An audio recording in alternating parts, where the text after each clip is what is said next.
Hey bitch, welcome back to another episode of Alleged Tea, hosted by your girl Taylor-Nicole, otherwise known as Lady Aguilera 2.0 on TikTok. Cheers to 50 days and officially episode 10.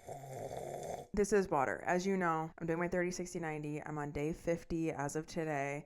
So I'm almost 2/3 of the way through and I have not drank in 50 days. I think you get a chip like in AA. I think I'm going to start giving myself a little prize when I reach like whole numbers. Is 50 a whole number? What? Okay, we're not talking about math right now. Anyways, today we're going to be talking about why I stopped drinking and why I stopped dating. And honestly, those two things go hand in hand. They're almost like analogies. Oh my gosh, do I know anything? This proves that I'm American. Analogy is a simile. No, is it?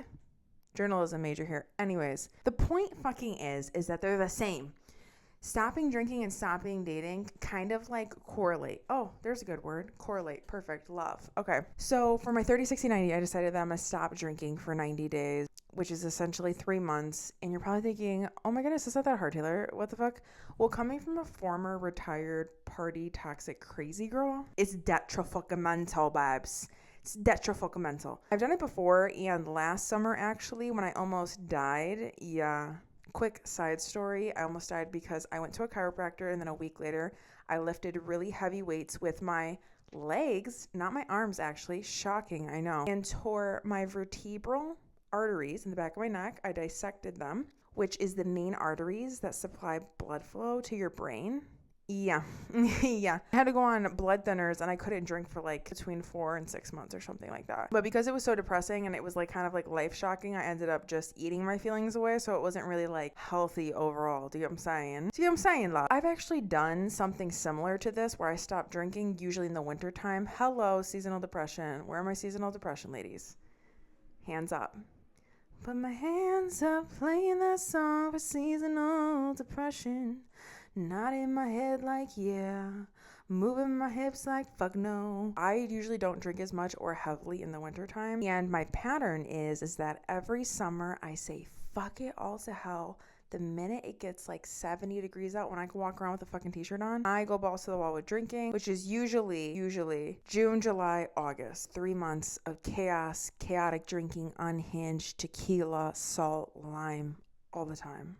Oh, that rhymed. Oh, that rhymed too. Now, mind you, I'm 27. I know. You couldn't believe it, right? Look at this face. I think I'm getting to that age now too where I'm just kind of like over it. But the thing that I came to terms with in the past couple months that I kind of like had this revelation, right? I started to get anxiety. I started to get hangxiety. Do you guys know what that is? I didn't know this was a thing. I thought everybody experienced this after they drank, and I was just living with it. And it wasn't until that I started to see other people talk about it on TikTok that I was like, oh shit. Some people just wake up with a hangover. Oh, they don't have anxiety for 3 to 4 days and it like alters their brain chemistry for 4 days and then they go back to normal for like 2 days and then they do it again. Basically what hangxiety is that say you go out Friday night, right? You have yourself a good little time. Go drinking, yeah? Saturday you wake up and you have immense anxiety.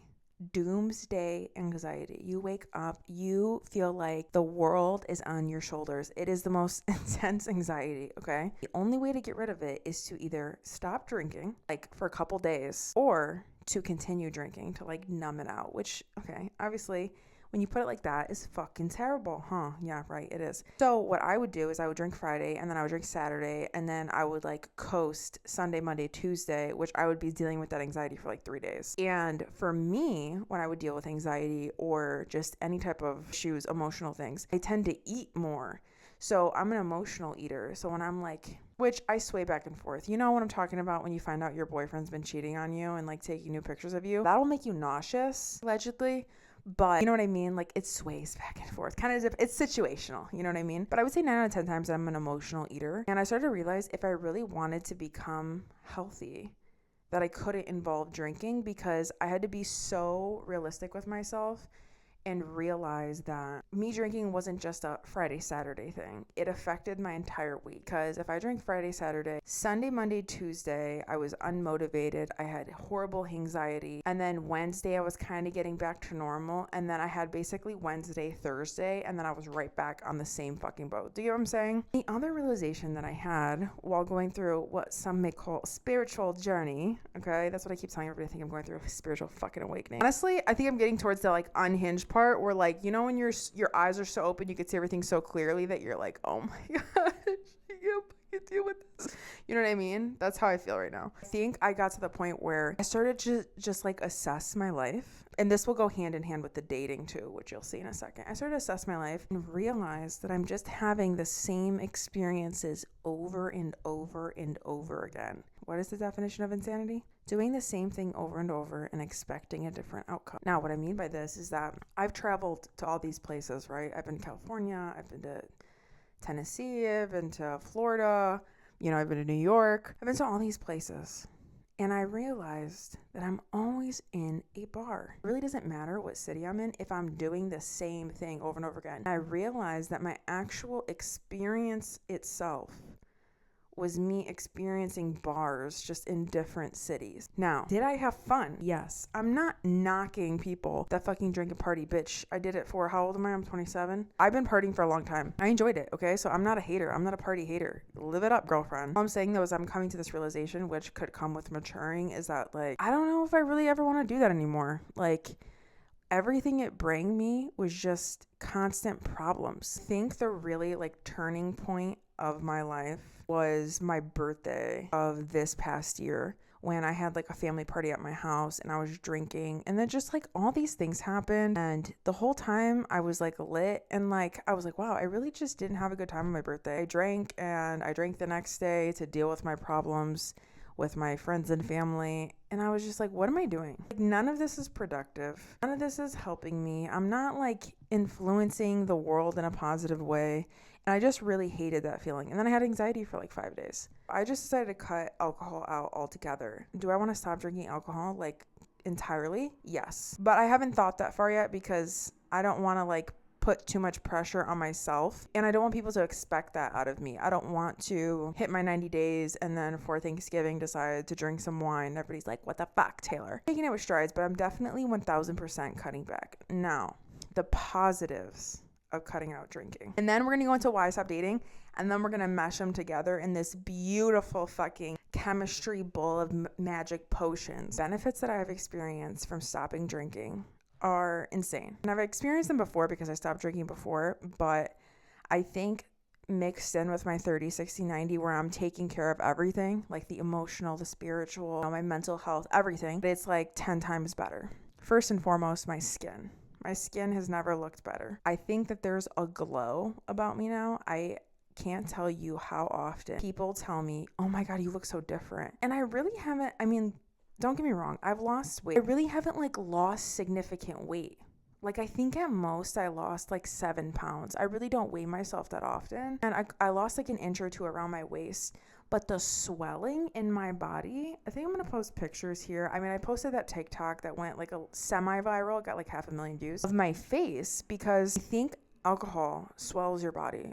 I mean, I'm not a scientist here. Okay, this is just what I think, or I think I've heard somewhere. It causes inflammation in your body. So I just see my body swelling less and less. Another thing that I noticed too is that my body is able to tolerate foods that I normally wouldn't be able to. So for the longest time, I've told everybody I'm lactose intolerant. Can't eat cheese, can't drink milk. Since I've cut out alcohol altogether, you know, you guys have seen me making quesadillas all the time. Sour cream, I lather that bitch in sour cream. I love me some sour cream. I've been eating peppers and cream cheese like all the time. Zero stomach issues. Zero stomach issues. Okay, and this is like shocking for me. I should try hot Cheetos as a test. I think hot Cheetos allegedly are like, they're poison.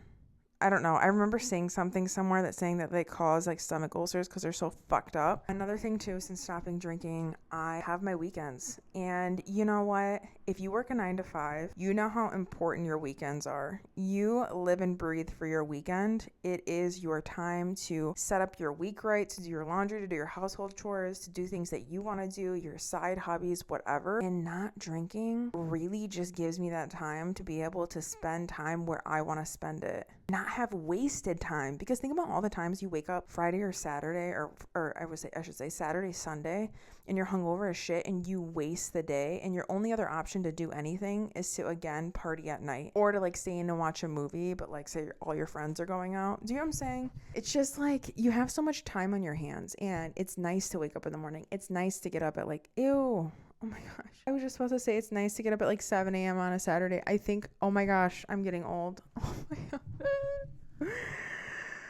Fuck. I'm getting old. I think I just realized in this moment right now that I'm literally an old fucker. I never thought that would come out of my mouth. Oh my gosh, I love waking up at 7 a.m. on a Saturday. Who the fuck do I think I am? I'm over here going to farmers markets and shit. Anyways, I still think you should do it. Just try it. Give yourself like a 30-day break or whatever. I honestly think it's good to give your body a break from drinking altogether because it's so normalized in our society. Holidays and birthdays. And you know what's crazy? Oh my gosh, I have to go on a fucking rant about this. I have to. I'm putting my sunglasses back on. These are the hater shades. When I'm upset, I'm going to start wearing them. The craziest thing that I've experienced while not drinking is two things. Having to give people a time limit of when I'm going to like start drinking again and a reason. Those are two separate things. Tell people, oh, I'm not drinking. They go, for how long? What do you mean? For what? Are you trying to lose weight? It's like these endless comments and they almost feel like offended at the fact that me, myself, and I aren't drinking at whatever fucking event like they have going on or like whatever thing I'm attending or going to, or if I'm like with somebody, like with a friend or something, they're like, why aren't you drinking with me? It's like, what? Like, why do I have to participate in something that you're gonna do anyways? Like, with or without me, you're going to do that thing. You know what I mean? Hold on, let me take a drink of the Haterade. Yeah, I put the mic up to my throat so you can hear me.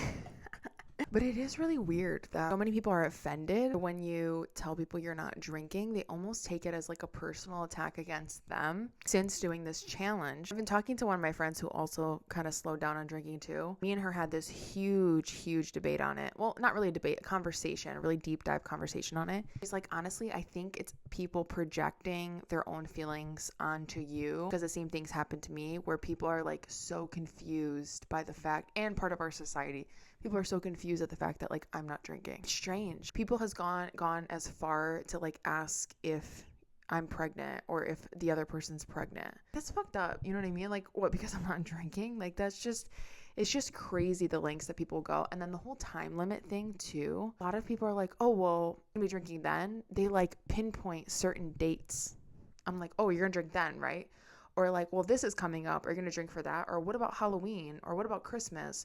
What about New Year's Eve? What about, and it's just like, yeah, but like, that's not who I am anymore. You know, like I don't want to do that anymore. I don't want to participate in that. And then you will have friends that like support you in your decision. It's not a lot. And I think it's because it's so normalized in our society, right? Now to take this and go straight into why I stopped dating.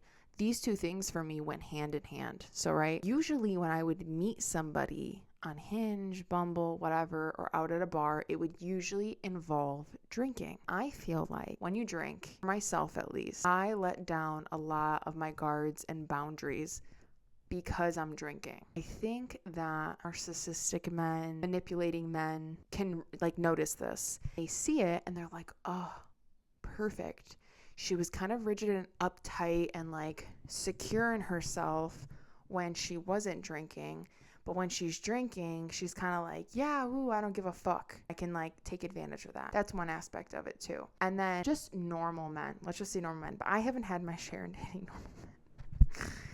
I don't date normal men. My track record would not align with the term normal. But okay, so there's normal-ish guys that I've dated too. It's like, I can't bond with those people unless I'm drinking. Obviously, that's a me problem, right? And so usually when I'm talking about a date, or you've seen it in my TikTok videos from the very beginning, when I would go on a first date, I would do a shot or two to like ease my nerves. And it's like, why am I doing that? Okay, and I've recommended people to do it before too, like when you're shitting your pants before a first date, like take a shot or two to ease your nerves. I really started to look at my own behavior and create the correlation of my personality with drinking and my choice of men are kind of connected. I'm not saying that they're perfectly connected, but I think because I valued this like party lifestyle for a good hot minute, it kind of not turned away the good ones, but attracted more of the bad ones, if that makes sense. Do you get what I'm saying? I'm not saying that if you're a party animal, you're not going to find a good guy. I'm saying what I was doing and how I was structuring my life around partying and drinking, how I would let my guard down a lot when I was partying and drinking and let things slide, was causing me to kind of attract these people, I feel. And two, I've decided to just stay off of the dating apps, right? So for the 90 days, I said, I'm not going to go on any dating apps. I'm not going to talk to any guys. And you know what's absolutely fucking batshit crazy? Every time that I am not talking to men, I get prettier, I get skinnier, I get healthier, I get happier. My life is more peaceful. I'm more successful in my work. I'm more creative. And I'm just looking for somebody to add more to my life, rather than me having to pave the way and teach them how to have like an emotionally intelligent conversation, having to teach somebody how to express their feelings correctly, having to teach somebody how to understand me correctly or how to hear me correctly. I'm so incredibly tired of having to repeat myself and my feelings over and over and over again and not being heard, to the point so much so that I just give up and I'm tired. I'm like, you know what? Nobody's gonna fucking get me. It's fine. Whatever. You know what I mean? I just don't want that. And somebody the other day on my Instagram, the podcast Instagram, Taylor Swift, stole my Instagram. Allegedly. Please don't steal this from me. I'm just kidding. She didn't steal. It was AI. It was Facebook AI that took all Taylor's Instagrams down because of the Era Store. The podcast Instagram, somebody asked me and they were like, what is your ideal man? If you could like make your own boyfriend, a DIY boyfriend, you could ask God for a list of all these things, what would they be? And I actually, with my therapist, wrote down a bunch of qualities that I would want in a person, and they are basic fucking human qualities. Like, one of the first things that I wrote down was honest. Like, can you believe that? Like, how shitty does my track record have to be where I'm like, I just want a guy that's honest? Hello, the bar is on the fucking floor at this point. And then another thing that I wrote down, he has to have a car. Yeah, it's like kind of embarrassing, you know, but it kind of shines a light on the person that I used to be. And I'm not embarrassed of the person that I used to be. I'm proud of her. I mean, look at us now, sweetie. Look at us now. I mean, I've said this a million times before. I genuinely believe in that like fairy tale love. I do think that I will find it one day. I'm never going to give up on that. Like, I want younger girls to watch my videos and my fucking YouTube and my podcast and whatever the fuck, right? Be like, damn, this girl's been through fucking shit and she still believes in this. I know it's out there and I want to find it and be like, look guys, I went through all the trials and errors. You don't have to go through this. I'm going to tell you what you need to do to get here. But even as hard as it made me fight and try for it, it still exists. You get what I'm saying? Because I feel like a lot of girls and women give up and they settle and they're in these shitty ass relationships with these shitty ass men, and then they are married for 10 years and then they up and leave and they're like, yeah, fuck this. And it's like, damn, I wasted so much time, you know? And I just feel like, for me, I'm like, why waste my time now? Like, don't get me wrong. Have I been in these situationships that last maybe 3 months and then I'm like, yeah, guys, he was fucking insane? Yes. Okay. But did I learn a shit ton about myself and what I want in a person? Also, yes. The reason why I think I just cut out dating apps altogether is because it is so tiring swiping on a fucking Tinder, Hinge, Bumble app. Like, I went on, I think on day like 40 something, I re-downloaded Hinge to just see. Okay. You know how when you look at the menu before you go to a restaurant and you're like, let me see what I'm going to get to eat before you go there. As a vegetarian, I do this all the time, so it's like normal for me, but I don't know if it's normal for you fucking beef eaters. I went on Hinge, right? Oh my gosh, there's a line on my nose. I went on Hinge and it was the most cesspool, disgusting. I was like, what the fuck is going on with this generation and this shitty ass fucking dating pool? Let me tell you this, okay? This is what it's like going on a dating app in 2023, October 2023. You're swiping. Sexy guy. You're like, oh my God, he's so good looking. Profile, if he's hot, filled out 0. Like, there's nothing filled out. It's like 1 or 2 words. His message to you either is going to be something so fucking dry, something he copied and pasted and sent to every girl, or it's going to be something sexual. The other people, maybe not conventionally attractive, but then they're like insane. They're literally insane. I went on Hinge. This is the 3 things that I saw on Hinge. These are the things that I saw on Hinge, okay? I went on Hinge. I was swiping. You know how they have those voice prompts now? Bitch, you'll never believe this. See this guy, and I'm like, okay. It was my first couple swipes back on Hinge. It said, what is your biggest flex? It was a voice note. I go, oh, okay, what's his biggest flex? I press play. He says, breaking bitches' backs respectfully. Okay, my 3 questions for this man are, do you like women? Because I don't know a single woman that would hear that and go, oh my gosh, that was the hottest thing I've ever heard. 2, people that say they got bitches usually don't have bitches. And 3, who are you flexing to? Why would a woman want to hear you say, I fuck other bitches? You're weird for that. 4thly, do you know how to communicate with a woman? Like, do you know what a woman wants? Because I don't really know a lot of women that would be like, yeah, you know what? On my list of things, if I were to build my ideal man, I want him to respectfully break other bitches' backs. Yes, girl. I fucking want it so bad. Like, respectfully, though. Like, I want him breaking bitches' backs, but, like, respectfully. What the fuck? I was so shocked, like, genuinely. Then you have men on Hinge that are just flat out rude as fuck on their Hinge profile. Like, they hate women. Like, hate women. Like, I'm talking like their Hinge profile will say, don't date fatties. What the fuck? Like, what? Like, what is going on? Or they'll say something like, it's like they're taking their anger out on their previous ex or something. Don't swipe right on me if you're not over your ex and you've been broken up for only a couple months. I don't play with that shit.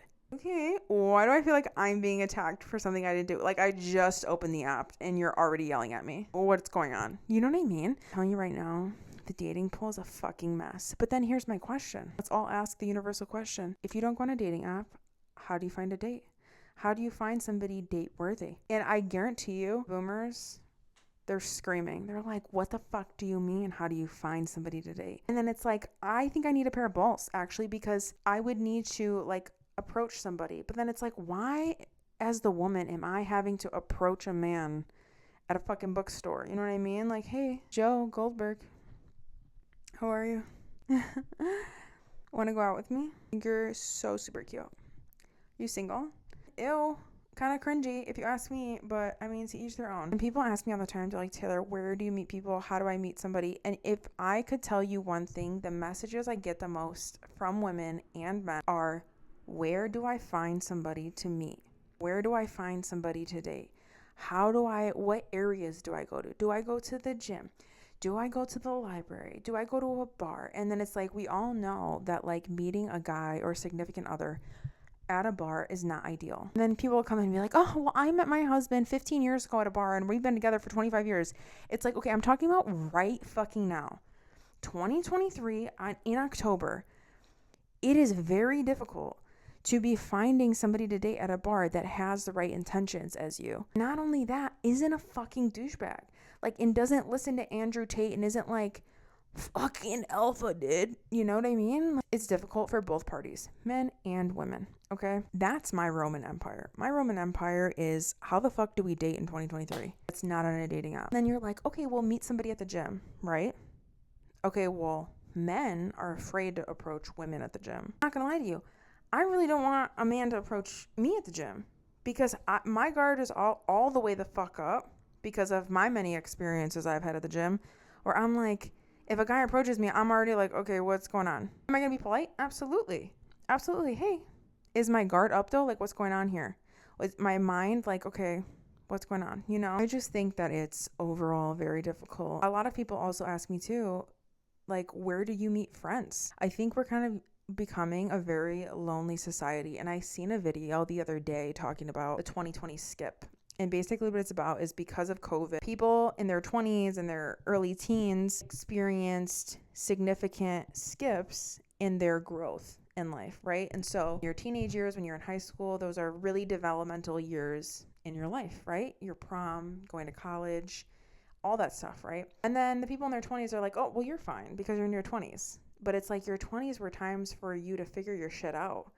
And because we kind of all separated in our little tiny bubbles, because think about it. And if you were in your mid to late 20s or early 20s, you just got out of college, you're experiencing corporate life for the first time. When I was in 2020, I got hired virtually. I met 0 people on my team. I had no community in my workspace, okay? And then we had to go back in the office like a year or 2 later, and it was like I didn't know not a single person in the office in person. And we kind of just like lost community, I feel like. And a lot of people experience this loneliness till this day. Like, it comes down to like not even just dating. People are looking for friends. People are genuinely looking for friends. And when I was doing the artist way, I'm sorry, I'm all over the place. I'm going on a fucking rant here. But when I was doing the artist way, there was a week where it was talking about reading deprivation, okay? The book was written in like in the 1990s. So it talked a lot about like trying not to read. That was their form of, at the time, of distraction, right? Social media wasn't what it is today. Instead, when I looked up on Reddit, people had said that they took that challenge as eliminate distractions. So that would mean no TV, no social media, no Netflix, no YouTube, no TikTok, no social media at all. Don't be on your phone. No reading. Don't read a book. And we have so many distractions nowadays that it's like so easy to find yourself not interacting with anybody throughout the day. And when I did this challenge, I failed the first day, okay? It was extremely difficult. Not only that, I realized that I go throughout life on my fucking phone. I'm not even having conversations with people. I can experience a day every single day where I talk to no people because I have my headphones in my ears, because I'm watching a YouTube video, because I'm watching TikTok. I'll go to the gym and I put my headphones in. I mean, don't get me wrong. Everybody puts their headphones in at the gym, but it's like at the grocery store, and then you look around. Just don't be on your phone and just look around at the world. Everybody's on their phones. And it's like this is where like that consciousness like came to light, where I'm like, oh my goodness, I'm having the same experience by myself every day because I'm doing the same things just in different locations. You know what I'm saying? I'm not having a new experience. If I'm on TikTok every day, everywhere I go, right? And I'm not talking to anybody that's different than me or different. I'm having the same experience. I'm having the same thoughts. Do you get what I'm saying? So I have a lot of people all the time ask me, where can I meet friends? Where can I meet people my age? And I've heard my mom and like people in their early to late 40s say that it's harder to make friends as you get older. And like, why is that? Like, we know as the United States, we're like an individualistic society. Like, we thrive in individualism. Like, that's just what we are. Where other countries very much value community. Like, you see that a lot in China and like Asian countries. And it's like, how do we fix that? How do we, me and you, in our 20 to 30s or however you're old, how do we fix that? And I've thought genuinely to myself, like, I wonder if I just like rented out a space called it Meet Friends. Just everybody had to pay $5 to pay the renter's fee for that day. If people would show up. Because people are, and like no drinking. Can't drink. You have to show up sober.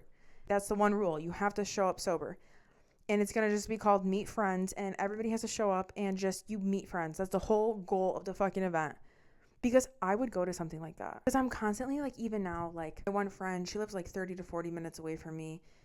Long-term relationship. You know, she's busy with her life. And then I got my other friend that lives in Pittsburgh, and then my other friend that lives in New York. And it's like, okay, well, if I want to go to the gym with somebody, who am I going to go with? You know? And I have my family and stuff too, but it's like, don't you want friends that are interested in the same things as you, that you guys can like bond over? I haven't had that since high school. Like, especially with me really trying to deep dive into this like creative mentality where like, I want to write a book one day, and I like journaling, and I like writing, and I want to do something creative, and I'm starting my business and I want to talk to people about it. How do you do that? Like, how do you find people like that, you know?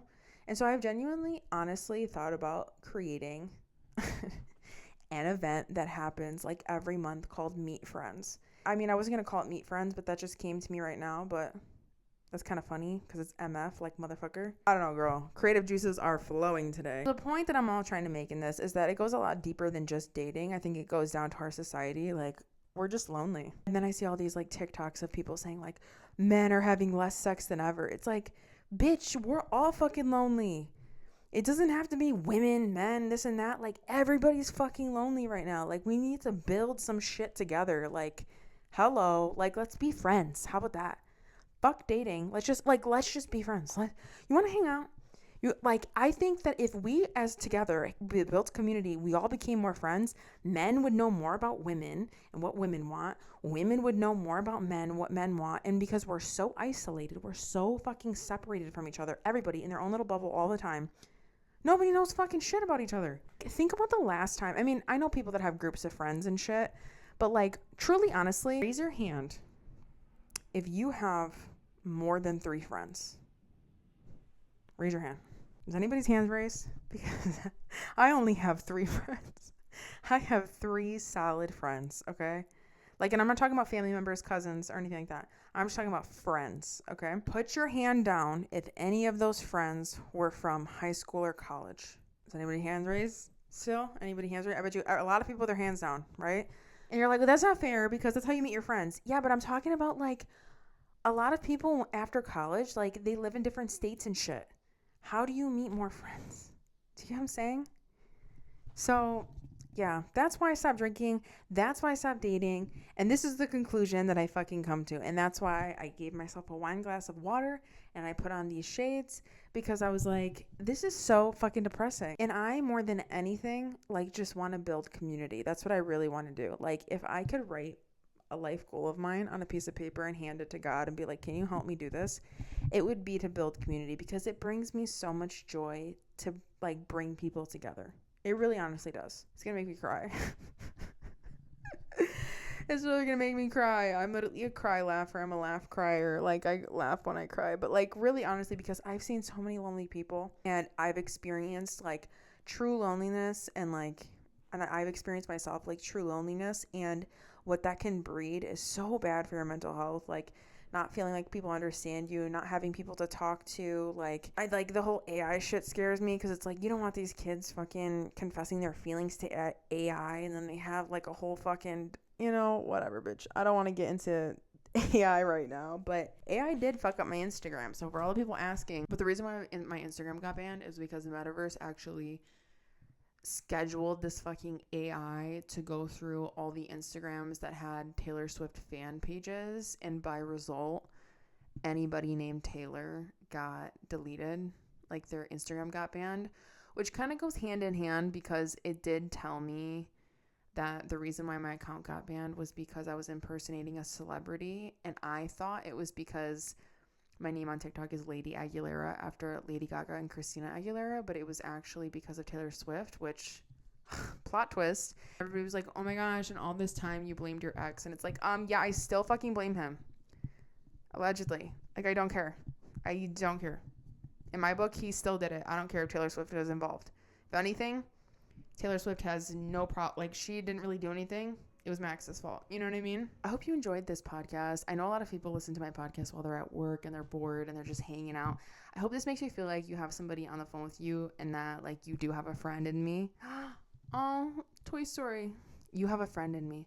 You got a friend in me. Yeah, yeah, yeah. You got a friend in me. Yeah, yeah, yeah. You got a friend in me. But I just really want to emphasize that I hope you don't ever feel alone. I hope this podcast made you feel better at the very least and less alone. I just want to let you know that I love you and that I hope one day we can meet and all be friends together. And remember, this is all alleged. It's all alleged, baby. Thank you for watching this episode. Please don't forget to like and subscribe to Alleged Tea, the podcast. I love you so much. Have a wonderful, schmonderful day. Love you.